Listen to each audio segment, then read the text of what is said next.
Well, to illustrate just how important precise definitions is in the formulation and the refutation of arguments, let me just give you one further example from personal experience before we cover today's lesson, refutation by refuting the logic, the structures. 52 years ago, and only in my third year of teaching philosophy at Westfield State University, a state trooper gave me a moving violation ticket one winter night. And the ticket citation read that I was driving with a frost-covered windshield as I was pulling out of a parking lot of a restaurant during the winter. So I challenged that ticket in court and brought my entire logic class of 25 students in the courtroom on the appointed day of the hearing. And I did this because it didn't seem to me that the officer gathered sufficient evidence to maintain that the windshield was covered with frost. It certainly could have been covered with condensation from the inside of the vehicle when you turn the car on in the winter. Sometimes the muffler is touching moisture like snow and puts condensation on the inside. So that was a technical point, but I wanted to make that point and to show the class how important it is when police officers write a claim on a ticket that hinges upon the definition. So after Judge Garvey heard testimony from the state trooper, he called me to cross-examine the officer. And so I started off by saying, how long have you been a state trooper in Massachusetts? He said, well, 15 years. He answered very respectfully. And I said, well, have you written many tickets for windshield driving while windshield was covered with frost? He said, oh, yes, quite a few over the years, especially here in the winter. He testified very, very confidently. So, officer, you can tell this court if a windshield fits your definition of covered with frost on the outside as opposed to condensation building up on the inside of the windshield? I pressed him in cross-examination. And he said, yes, well, sure. But he was tentative. So then I moved in for the closing argument. Then would you please tell this court what test you applied at the scene of this citation to determine if it was frost on the outside of the windshield or condensation building up on the inside of the windshield, according to your definition, officer? It was a long silence. Finally, he said, slumped over, I performed no such test on this occasion.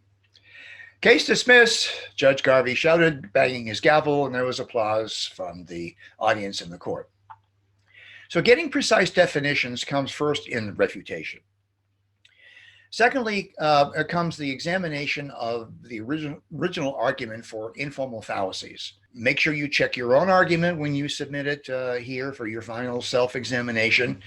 Check your own argument, go through all the 17 fallacies and ask yourself, is my argument violating any of these? Is it violating any of the rules of the syllogism that I'm proposing for my thesis argument? If that's okay, if you find no informal fallacies, then it's time to consider if the original argument claim, the quantity is adequate for the defense of your thesis. It may not be. Quantity means whether it's the proposition for the conclusion is all or none or some are not. So it's either all or some. It's either universal affirmative or universal negative, as opposed to particular affirmative and particular negative, around the square of opposition, A, E, I, and O type of propositions. So let me give you an example here of a refutation of a standard Barbara syllogism. Take, all good artists have creative discipline, major premise. Minor premise, all rap singers are good artists. Well, if those two statements are true, then it follows with all the force of logic that the conclusion comes, all rap singers have creative discipline. All right. Notice in this syllogism that the middle term here is good artists. Okay, very important. So how would you refute that if you found evidence that there was a rap singer who does not meet these definitions and this criteria? Well, you would refute with the syllogistic form called barocco, AOO2. That's when the middle term is in the predicate position of both the major premise and the minor premise. And it would read something like this: all good artists have creative discipline. Some rap singers do not have creative discipline. Therefore, some rap singers are not good artists. So that would be an effective refutation of the original Barbara minor premise. And the minor premise was, of course, if you remember, all rap singers are good artists. So that's just one strategy. Look at the logical structure.